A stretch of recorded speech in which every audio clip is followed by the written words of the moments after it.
my Mac just is updating. I got a Microsoft Outlook update now. It's a psychopath. It just can't. It seems like when Zoom is on, it should just go away. You Like, think? literally, I'm closing everything I can think of. If your computer restarts during this process, I'm just did that gonna already. close my laptop and walk away. That's right. Mic drop. Okay, I'm clicking go live. Yay. Okay, now it says setting up your meeting for Facebook Live. I think we're up. Good morning, everyone. Facebook, are we doing it? Yeah. It's loading my Facebook page. I think it's safe to share my screen. However, Alicia, when I talk, it's going to Yeah. go to me and take out your graphic, right? Ooh, I don't know. We'll figure that out. This is trial and error. My Go ahead. Facebook is still loading. Okay, so we're going to share my screen. This might be scary. I've got like all of the hosting. Worst case, we can delete it, I guess. To anyone watching right now, we're still learning. This is a trial and error. Okay, so on my screen, you have to tell me what you see on your screens. I see Facebook. I have the images of us on top. Is that what you see? Yep. Okay, I see that we're live. I don't know where it's live to, because this is just my Facebook feed for my page. Okay, just jump right in. Okay. So Megan, if you can go on our page, and if anyone is joining us, feel free to chat in and you can manage anyone who's talking to us. So if anyone is here, this craziness is our first attempt to stream live our high-level overviews of different financial market and analysis that are high level, that can be complex, to break them down line by line so that way you can understand what you're looking at. And so I'm here. My name is Tunisia. I'm with Brick by Brick Real Estate. We have Megan. Go ahead and wave, Megan. She's just on Brick by Brick. And we've got Brian with Security National, who is our financial god at this point, because we're all clueless. I feel like there's this stigma of, if you're a real estate agent or if you're in the industry, you're supposed to know everything. And it's just not reality. So this is kind of the good, the bad, and the ugly. And we're jumping in together. So I'm going to see if this is here. I have no clue, but we're just going to jump going live. So you go ahead and just continue with what you're doing. Okay. So we have different topics that we're going to be jumping into each month. For October, our topic is rent versus own. So all of this craziness where you're looking at this but not really absorbing it, we're going to be going through today. In November, next month, we're going to go over affordability. In December, we'll go over the cost of waiting. And starting the new year of 2021, thank you, let's get out of this year, we'll go into forecasting. So each month, you guys are going to be able to see us and break down these analysis real time of real market numbers to be able to make educated decisions. So Brian, can you just kind of give us an overview of what rent versus own means and why it's important to break down what we're looking at? Like, why is this important to anybody? Sure can. So a lot of times when we think about, should I rent a house or a condo or whatever, or should I purchase that house or that condominium or whatever it is, there are a lot of reasons, advantages and disadvantages for each. But the difficult part, I think, is really taking a quantifiable look at it. So in other words, let's look at the actual numbers and try to take some of the emotion out of it and just look at just the numbers. And while this won't be your entire decision, you'll have at least something you can really lean on as far as the quantitative part of it. So let's take a look. At the top, you see estimated cash flow. And what we've got in this example is what are we treating? We would use $380,000 home, and probably a good market rent for that would be about $2,140. That's what we figured. So the 380, is that on this sheet somewhere, or how would I know that that's the price that we're basing? we are right at the very top. Oh, it doesn't show it on your version. It should be right. Scroll up a little bit. Right under that appreciation gain. Depreciation gain right here. Loan amount. Starting Oh. value 380. Okay, I'm looking at a different. Yeah, Oh, there's a buying. 380. There we are. There's a title that's buying $380,000 versus renting. Is where it should be. Why is that not on there? Okay. Well, we found it here. So we have starting your home value. There we So go. if Okay. I'm sitting at home and I'm in my mom's basement and I'm getting ready to like, okay, this market is crazy. Right now I've got free rent, right? These numbers aren't necessarily going to apply to them versus someone who's paying and living in like an apartment or paying rent somewhere. Right. So if you wanted to rent this very house, for example, or a townhome, Okay. that's what we figure you'd be about $2,140 a month in rent. Got it. So I think that's pretty fair. Yeah. So I'm trying to like break this down so that way anyone looking at these numbers can be able to say, okay, I can afford a house at X mark. The discrepancy or like the changes between one and another are going to follow each other, right? So for this example, we're at 380. So if that's your price market, if you go on like Facebook, Rentler, or a third-party website to try to find a place to rent, if that house were to cost 380, we're going to talk about whether it's better off for a financial analysis standpoint to either rent that house or buy that house if you're capable of doing either option. Right. Okay, got it. Exactly. Thank you. Exactly. So if we look at the comparison in the very top left where it says estimated cash flow, because ultimately affordability really comes down to cash flow and how much money is coming in, how much money is going out. So if we look at what a payment would be on the purchase, see it says buying year one, this is what it's going to cost you to purchase that house. So you got principal and interest, you see is $1,680. We've got taxes, insurance in there. We even put in some maintenance and repairs. Okay. We know it's not cost free to obviously live in a place. So let's say your monthly expense in this particular scenario is $2,235. Okay. Right? And go to the next column over is rent year one. So it's $2,140. You're going to have some renter's insurance. That's what we've got in there for theft and fire for your belongings. And that's $37. So your overall monthly expense is $2,177. Now Tanisha, you've seen this. You guys have seen this. That rents don't stay static. They don't stay static. They go up, right? And in Utah, it's crazy. I'm sure you look at even last year what you could rent versus now, and even into the next 6 months, it's just progressively going up and up. It's progressively going up. So we put in an annual rent increase. So assuming rents are going to go up 3% per year. That's very, very conservative right now. Okay, I was going to ask. So that's all figured in. We figure that your rent's going to go up 3% per year, which is about $60 something every year.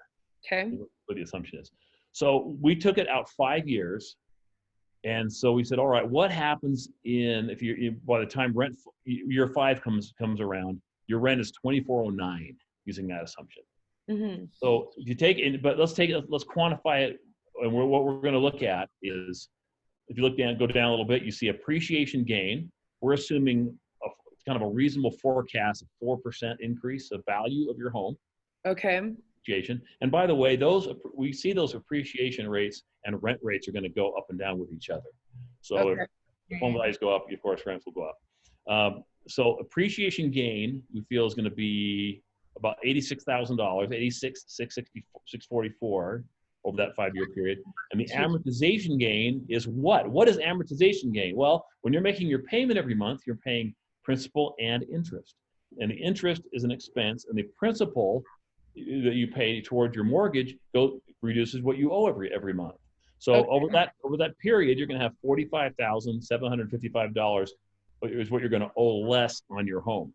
So you're making some for a second. Yeah. Because if I'm hearing all of these terms for the first time, I'm now like appreciation gain, amortization gain. Like, I feel like I'm just like, okay, wait, I'm about to break. So let me recap and back up to the point to where I'm like, I'm solid, I comprehend, and we're all on the same page. So if I'm coming back here, right? And so if I'm looking to buy a house, any house, I need to know what that cost is and how much that monthly rent is. And so if I have principal and interest, just kind of going back to what that actually means, I have principal, which is going towards my actual loan. And then I have interest that I'm paying because I have a mortgage, and part of that payment's going to interest, right? So Yep. that's collectively there. Every single year, I have to pay my property tax, right? And typically, that's a part of my mortgage payment. So whenever I make a mortgage payment, a part of my escrows are building up my property and insurance. And so that'll automatically be taken out. So in my mind, I'm like, okay, if I pay my monthly payment, it covers all of these things, plus forecasting that every month I'm going to have some expenses. My dishwasher is going to stop working. I'm going to need my carpets cleaned, whatever, coming into repairs. So from a high level view, all I need to look at is, okay, each month I'm spending this much amount and it's covering all of the things versus renting here and covering all of the things. Correct. And so when I look at cash flow and I see these big numbers and I'm like, what the heck are these? We're breaking down these pieces that make up those two numbers.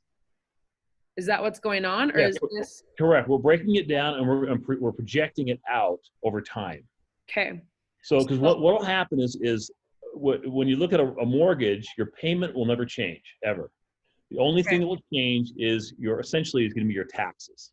Okay. And we projected that taxes will increase with the value of your home.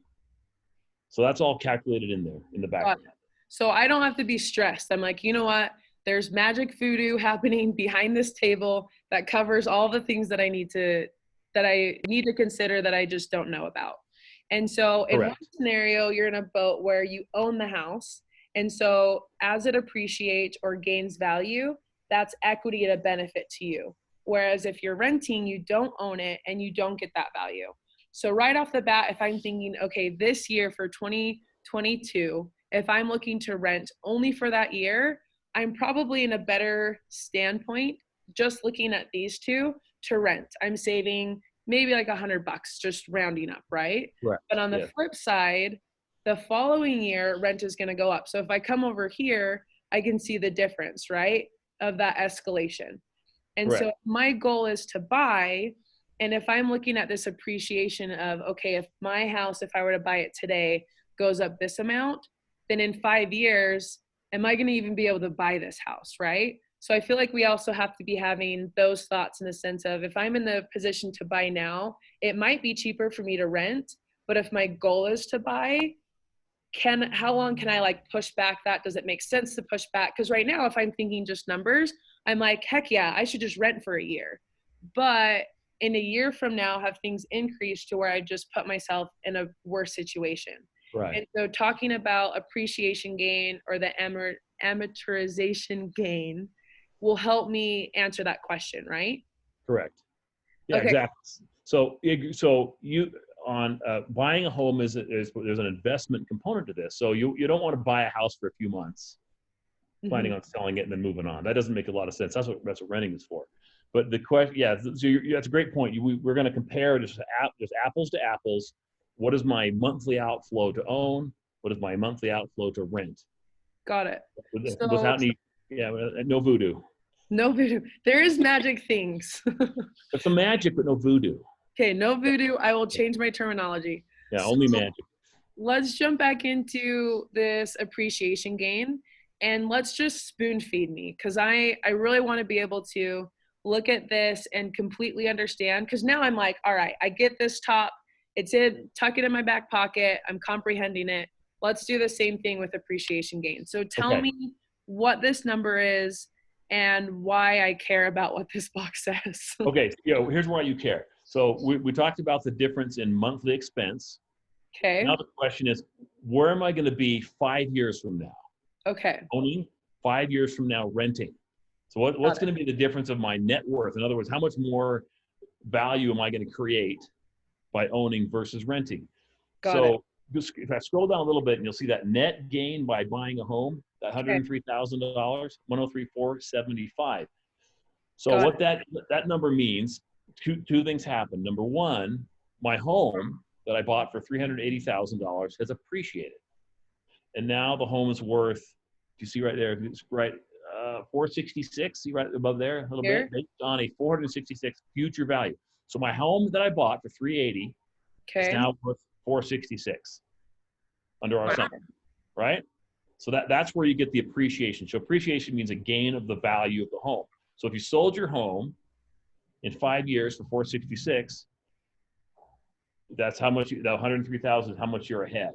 So you're ahead in value of home. The second part of that, the second component of that is the amount of your loan that's lower. So you've decreased how much you owe. Okay. On your So home. I'm kind of like a target view, and I see red, and then I'm like, I'm not going to listen to you until I like know what the red is. Yeah. So like I see these other things, and so I'm like, okay, if I am renting, I obviously can't sell anything. So it's either like that part I'm not even thinking about because there's no value. Correct. If I own, now my house is worth this much more because we came up to the top, we have top, and this rent increase is not applicable there. We have an appreciation increase of 4%. And so I could go to my agent and say, hey, is 4% accurate? Is that real life? Or in where I'm living in this area? Because if I'm looking at, even in Utah, and I go out somewhere where the population is less dense versus like the heart of Salt Lake City and comparing it to Tooele, that appreciation is going to differ depending on where you live. And so is it accurate to say I could be able to go to my real estate agent and say, hey, is this on point to where I live? And we base this off of Bluffdale. So we're kind of, or the point of the mountain, we're at the heart of Utah, right? And so you can kind of think, okay, I'm in Lehigh, I'm in Saratoga, I'm in whatever, and kind of skew where your middle point is. Yeah, and the truth is, Bluffdale, the appreciation historically the last few years has been much higher. So we're trying to be conservative and not get too wacky. I mean, you can say, hey, the home value is going to go up 10% per year, which it might, but that's maybe not realistic, and then it will skew these numbers. We're trying to make it as really as conservative as we can. And I know with Brick by Brick Real Estate, Megan and I are consistently putting out stats of, okay, this is what it is this month, this is what it is next month. And so you can really easily see. But I love how this is all kind of like worst case scenario. So that way it's not, feeding false senses of security of, oh, they're just trying to like win one over on me to get me to buy a house. We're trying to be conservative. We're strictly looking at the numbers. We're taking emotion completely out of it. And so on this graph, I can see this is how much my house would appreciate. And you mentioned costs because there's costs to sell. I see there's a real estate commission here of 6% that's in red. So I'm assuming these red things break these down to me. Is that already taken out? Like, is it 103 after you paid that? After you pay that. So the 103,000 is saying, look, if you buy a house, and these numbers are true, right? They turned out to be correct. If they won't, they'll be close, I think. And in 5 years, you sell your house, pay all your expenses to sell it, pay off your mortgage, which, by the way, above the 103, see where it says original loan amount, 405,000. Up here? Right? There, yeah. 405,000. Well, in 5 years, you paid it down to 359. Okay. So that's what you owe. And so when you sell your home for that higher value, for the 466, and pay all the costs associated with that. Okay. That's the net difference. So that's after everything is all said and done, that's what you end up. I feel like I'm getting smarter. I'm like, yes, like I've started here and now I've like graduated and I like feel so awesome and we're only one box in and I'm really curious. So if I click and change, so if I really want to see, okay, what about 8 years? What about 9 years? I can go ahead and forecast out and see what those differences look like. So if I'm thinking I want to buy a house, I could have the mindset of like, you know what, this year for year one, I would be losing almost $3,500, just rounding up, right? Is that a risk of what I'm willing to do? Versus correct. Next year, it's like, do I really want to flush 20 grand? Probably not. And then as I go and I'm thinking, okay, in my life goals, where do I want to see myself in 5 years? If I'm just projecting out and be like, okay, I want to have a townhouse, I want to have a condo, I want to have my own home. What does that look like for you, right? And so if you're thinking in 2 years, in 3 years, whatever, you can just click and look at, this is the potential. If you're only looking at 1 year in advance, then, probably not a good idea. But like you said, you don't buy a house just to sell it in a couple months, right? Right, correct. Okay, I feel like I'm smarter now. Continue. That's it. I think that's pretty much it. Scroll down a little bit and see that's it. I think that's it. Yep. Okay, so let's break down this box here. So the amortization gain? Yes. So if you, the original, this assumption says, okay, I buy this house And we end up with a lower loan amount than when I started, because you're paying principal and interest every month. Okay.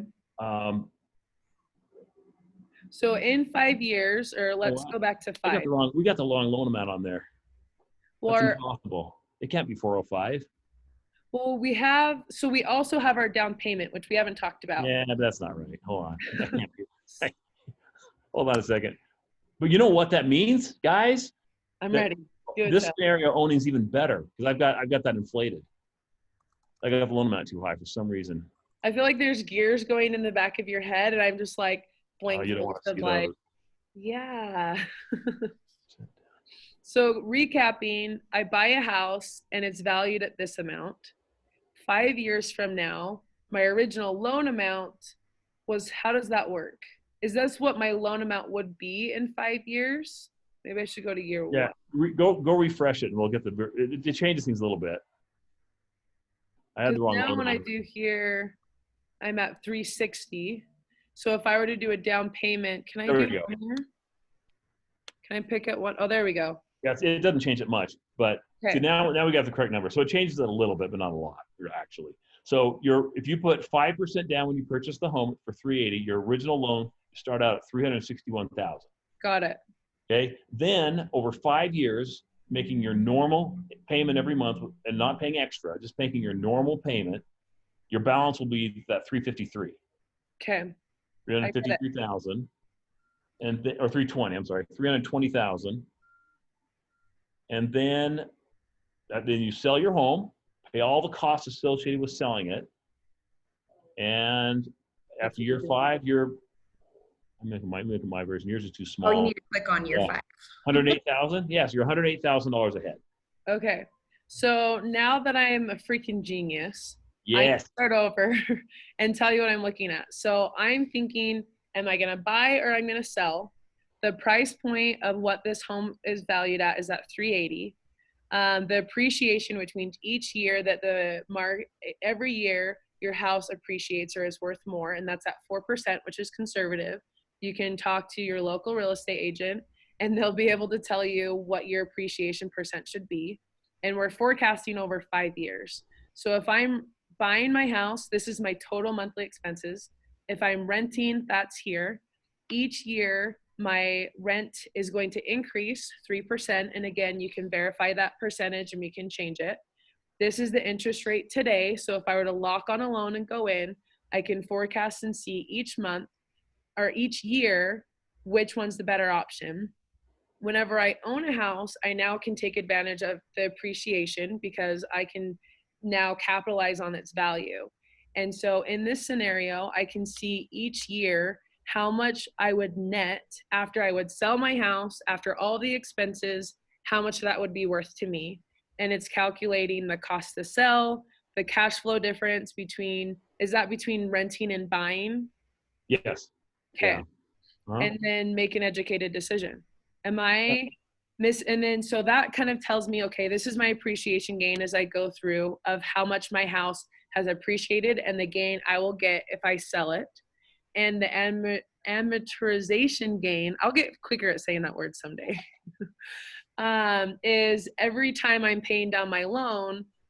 Yeah, I'm not swallowing that one. Tell me this one again. Okay, so you get a mortgage, right?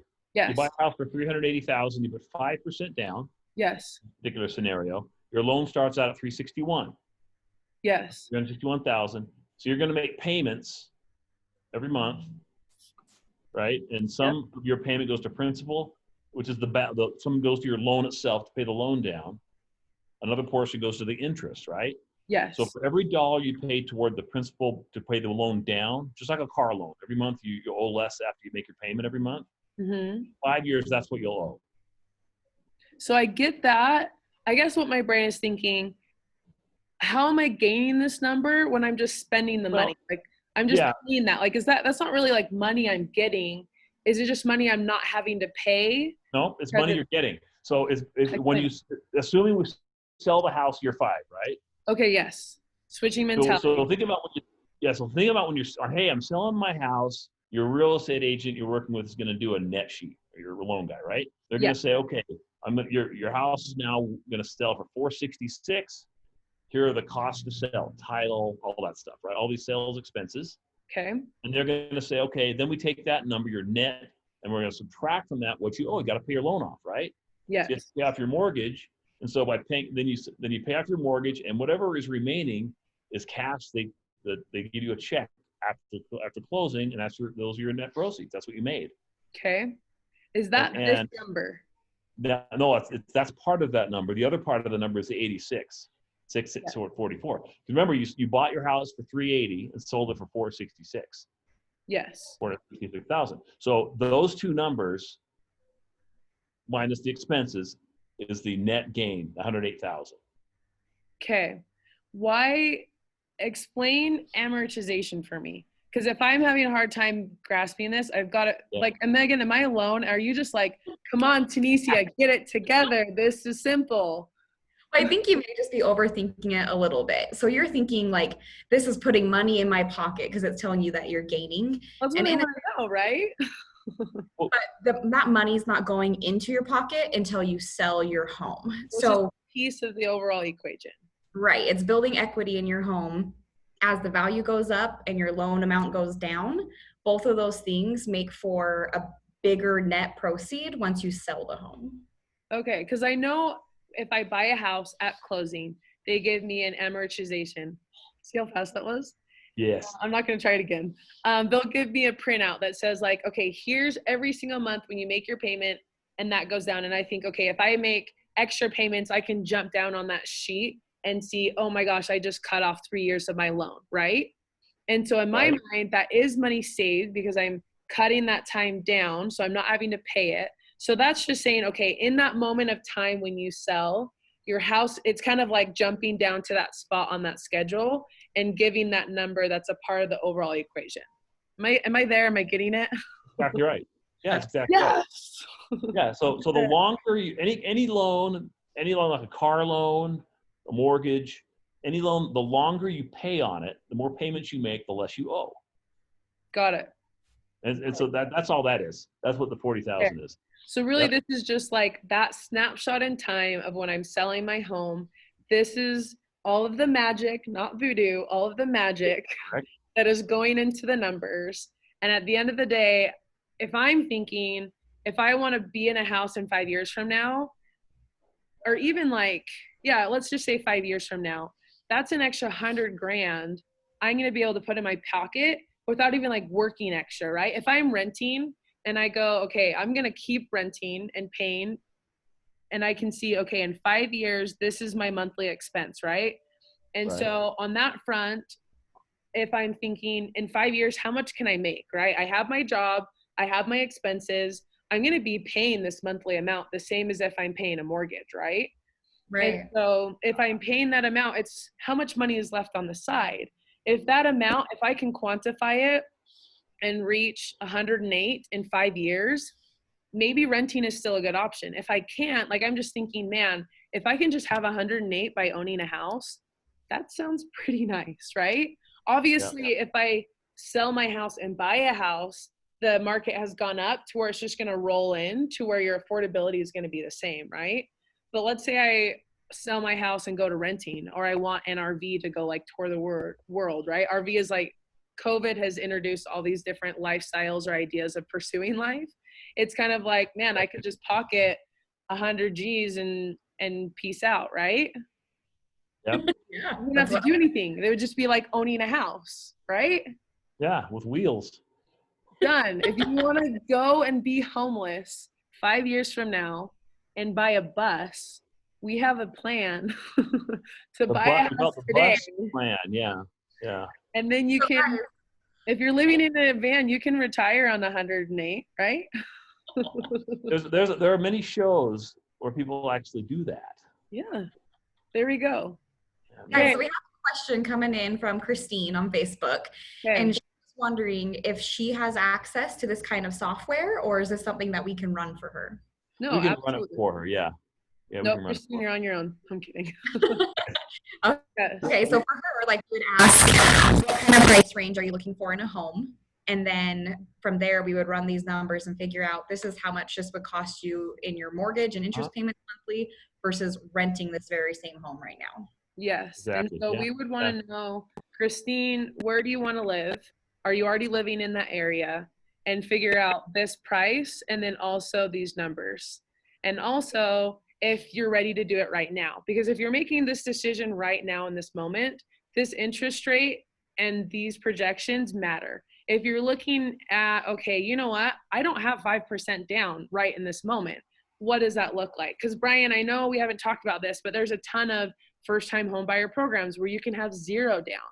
It will change these numbers, but that's something that we could run and still see, okay, with that scenario, how does that affect it? What does that look like? But in general, I feel like it's safe to say that if your plan extends 1 year and you have the goal of owning a home, the sooner you're able to do that, the better you're going to be off. Right. Yeah. Today's market, yes. That's usually how it works out. And because the thing about rent, a lot of people don't think of it this way, is if you, somebody, you're paying a mortgage regardless. If you're living in a house somewhere, you're going to pay your mortgage or somebody else's. So, True. Yeah. You're paying it. It's not going you're paying one way or the other. Yeah. So I guess it's more of, okay. We can also use this scenario to help people say, like, is an investment worthy? If I were to buy this house to rent out, what are my monthly rents going to look like? And is that going to cover the mortgage for me? Right. True. Very true. I feel like on that front, and we've already factored in this maintenance and repairs. And so if you're thinking, okay, you know what, this number, I'm buying a 2010, like a new construction house versus this house was built in the 50s, right? That's going to change these maintenance and repair numbers. Yeah. And so to kind of readdress Christine's point, we can pinpoint your exact situation, put in the numbers that are realistic to you, whatever concerns that you have, you're like, you know what, I really want to be here. Or maybe you're thinking, I want to change my monthly payments on my home buying side to be able to make it so I'm paying extra principal. So that way I know in 10 years or 15 years, 20 years, my house is paid off. We can still run the same numbers and kind of find that out, what that is. Yeah, because a lot of times some people will say, hey, really have no other debt, no consumer debt, and just a mortgage will be my only debt. And they say, hey, I'm going to get my tax refund every April, May, or October, depending on what the pandemic is at that moment, and apply it to the principal. So the question for you is, where would that show up? If you pay an extra $5,000 a year, $2,000 per year toward your mortgage balance, where would it show up? Wouldn't it just take all of these numbers and kind of bring them to the next level? Because, I'm an expert now. Yes, here we go. Here on the amortization gain. Yes. Whoa, Tunisia got it. Yes, that's correct. I'm going to be like skipping numbers, right? So this number is going to jump a lot higher, quicker, and give me that benefit more if I'm paying more towards my principal. That's exactly right. Yeah. I did it. Okay. No, I love it. Megan, is anyone else chatted in, or is anyone else had any questions? Or do you guys have points that we haven't addressed or questions on this? I think that was the only question we had on there. And I think we definitely answered that. And Christine, we'd love to run a scenario for you. So just shoot us a message and get more details from you. And thank you for joining us. Thank you for your questions. So at this point, we're going to go ahead and wrap up today. We'll jump back next month and we're going to be talking about affordability. So before we close up, can you give us a little preview, Brian, about what we're going to be talking about when our focus is in affordability? Yes, this is my favorite topic ever. Second favorite. I love it. He's like giddy. Yeah, so affordability is essentially based on income, credit profile, but also we look at how do interest rates affect affordability. Okay. And as everybody knows, what rates are historically low right now. How long will that last?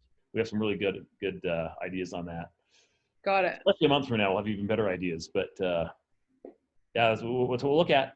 Awesome. So if I'm watching this right now and I'm like, man, I want to buy a house, but holy crap, is it affordable? Oh, that was like good timing, good planning on us, right? Yes. Like, is it affordable? Can I do it? Is there options? If I don't have 5%, 0% down, we'll be talking about all of those next month. Yes. Good. Okay. I can't wait. And if you can't wait, just contact us and we'll talk about it tomorrow. Awesome. Okay. We Well, are thank ready. you, Marian. Thank you, Megan. You Again, guys. I'm Thanks, guys. Tanisha with Brick by Brick Real Estate. We're excited to have you, and we've got exciting things to come. We'll see you guys. See you later. All right. Bye.